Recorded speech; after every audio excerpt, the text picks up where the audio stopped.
ഇഎംഐയിൽ mobile phone വാങ്ങുന്നത് കാലക്രമേണ ഒരു പുതിയ ഫോണിന്റെ വില വ്യാപിപ്പിക്കുന്നതിനുള്ള ഒരു മികച്ച മാർഗമായിരിക്കും. പേയ്മെന്റ് കൈകാര്യം ചെയ്യാവുന്ന തവണകളായി വിഭജിക്കുന്നതിലൂടെ വാങ്ങലിനെ കൂടുതൽ താങ്ങാനാവുന്നതാക്കാൻ ഈ സമീപനം സഹായിക്കുന്നു. എന്നിരുന്നാലും ഒരു ഇഎംഐ പ്ലാനിൽ ഏർപ്പെടുന്നതിന് മുമ്പ് അത് ശരിയായ തിരഞ്ഞെടുപ്പാണെന്ന് ഉറപ്പാക്കാൻ നിരവധി പ്രധാന ഘടകങ്ങൾ പരിഗണിക്കുക. ആദ്യം, പലിശ നിരക്കുകളും പ്രോസസ്സിംഗ് ഫീസും ഉൾപ്പെടെ വ്യത്യസ്ത വായ്പാ ദാതാക്കളെയും അവരുടെ നിബന്ധനകളെയും നന്നായി താരതമ്യം ചെയ്യുക. രണ്ടാമതായി, പ്രതിമാസ പേയ്മെന്റുകൾ നിങ്ങൾക്ക് സുഖകരമായി താങ്ങാനാകുമെന്ന് ഉറപ്പാക്കാൻ നിങ്ങളുടെ ബജറ്റ് വിലയിരുത്തുക.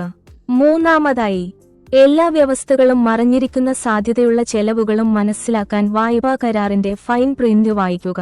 അവസാനമായി, മോഷണത്തിൽ നിന്നോ കേടുപാടുകളിൽ നിന്നോ സംരക്ഷിക്കുന്നതിന് ഇൻഷുറൻസ് വാങ്ങുന്നത് പരിഗണിക്കുക. എന്താണ് ഇഎംഐ? തുല്യമായ പ്രതിമാസ തവണകളെയാണ് ഇഎംഐ എന്ന് പറയുന്നത്. കടം വാങ്ങുന്നയാൾ ഓരോ മാസവും ഒരു നിശ്ചിത തീയതിയിൽ വായ്പ നൽകുന്നയാൾക്ക് നൽകുന്ന ഒരു നിശ്ചിത തുകയാണിത്. പലിശയും മുതലും അടയ്ക്കാൻ ഇഎംഐകൾ ഉപയോഗിക്കുന്നു. അങ്ങനെ ഒരു നിശ്ചിത കാലയളവിൽ വായ്പ പൂർണ്ണമായും അടച്ചു തീർക്കും. വ്യക്തിഗത വായ്പകൾ, ഭവന വായ്പകൾ, കാർ വായ്പകൾ, എയർ കണ്ടീഷണറുകൾ, മൊബൈൽ ഫോണുകൾ തുടങ്ങിയ ഉൽപ്പന്നങ്ങൾക്കുള്ള കൺസ്യൂമർ ഡ്യൂറബിൾ വായ്പകൾ എന്നിങ്ങനെ വ്യത്യസ്ത തരം വായ്പകൾക്ക് ഇഎംഐകൾ പതിവായി ഉപയോഗിക്കുന്നു. ഇഎംഐയിൽ ഫോൺ വാങ്ങുന്നത് നല്ലതാണോ ചീത്തയാണോ? ഇഎംഐയിൽ ഫോൺ വാങ്ങുന്നത് പരിഗണിക്കുമ്പോൾ പലിശ നിരക്കുകൾ, മറഞ്ഞിരിക്കുന്ന ചാർജുകൾ, ഇഎംഐയിൽ അടക്കുമ്പോൾ ഫോണിന്റെ ആകെ വില എന്നിവ മനസ്സിലാക്കേണ്ടത് നിർണായകമാണ്. നിബന്ധനകളും വ്യവസ്ഥകളും മനസ്സിലാക്കേണ്ടത് നിർണായകമാണ്.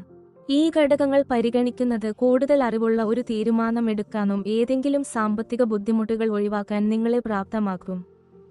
ഇന്ത്യയിൽ ഇഎംഐയിൽ ഫോൺ വാങ്ങുമ്പോൾ ഒഴിവാക്കേണ്ട 5 തെറ്റുകൾ. മികച്ച ഡീൽ തേടി ഷോപ്പിംഗ് നടത്താറില്ല.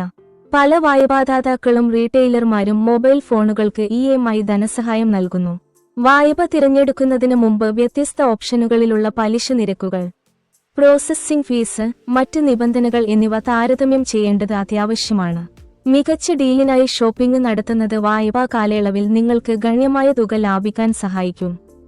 നിങ്ങളുടെ ബജറ്റ് പരിഗണിക്കുന്നില്ല. ഇഎംഐയിൽ ഒരു ഫോൺ വാങ്ങാൻ കഴിയുക എന്നത് അത് ഏറ്റവും നല്ല തീരുമാനമാണെന്ന് അർത്ഥമാക്കുന്നില്ല. ഒരു പുതിയ ഫോണിനായി ബജറ്റ് ചെയ്യുമ്പോൾ പലിശയും ഫീസും ഉൾപ്പെടെ വായ്പയുടെ ആകെ ചെലവ് കണക്കിലെടുക്കുന്നത് ഉറപ്പാക്കുക. സാമ്പത്തിക ബുദ്ധിമുട്ട് ഒഴിവാക്കാൻ നിങ്ങളുടെ പ്രതിമാസ ബജറ്റിനുള്ളിൽ ഇഎംഐ സുഖകരമായി യോജിക്കുന്നുവെന്ന് ഉറപ്പാക്കുക. ചെറിയ അക്ഷരങ്ങൾ വായിക്കുന്നില്ല. ഏതെങ്കിലും വായ്പാ കരാറിൽ ഒപ്പിടുന്നതിന് മുമ്പ് ചെറിയ അക്ഷരങ്ങൾ ശ്രദ്ധാപൂർവം വായിക്കുക.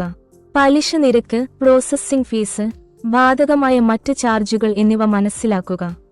ഇഎംഐ പ്ലാനിന്റെ കാലാവധി, പിഴകളില്ലാതെ പ്രീപേ ചെയ്യാനുള്ള സൗകര്യം, പേയ്മെന്റ് നഷ്ടപ്പെട്ടാൽ ബാധകമായേക്കാവുന്ന ഏതെങ്കിലും വ്യവസ്ഥകൾ എന്നിവ ഉൾപ്പെടെയുള്ള നിബന്ധനകളും വ്യവസ്ഥകളും പ്രത്യേകം ശ്രദ്ധിക്കുക.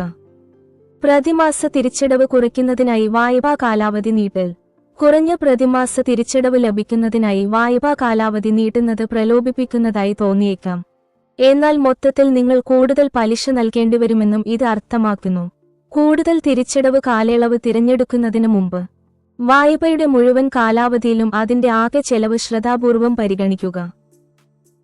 ഇൻഷുറൻസ് ലഭിക്കുന്നില്ല. നിങ്ങൾ പണം നൽകിക്കൊണ്ടിരിക്കുമ്പോൾ നിങ്ങളുടെ ഫോൺ കേടാകുകയോ മോഷ്ടിക്കപ്പെടുകയോ ചെയ്താൽ വായ്പ തിരിച്ചടയ്ക്കുന്നതിനുള്ള ഉത്തരവാദിത്തം നിങ്ങൾ തന്നെയായിരിക്കും. ഈ അപ്രതീക്ഷിത ചെലവുകളിൽ നിന്ന് പരിരക്ഷിക്കുന്നതിന് ഫോൺ ഇൻഷുറൻസ് വാങ്ങുന്നത് പരിഗണിക്കുക.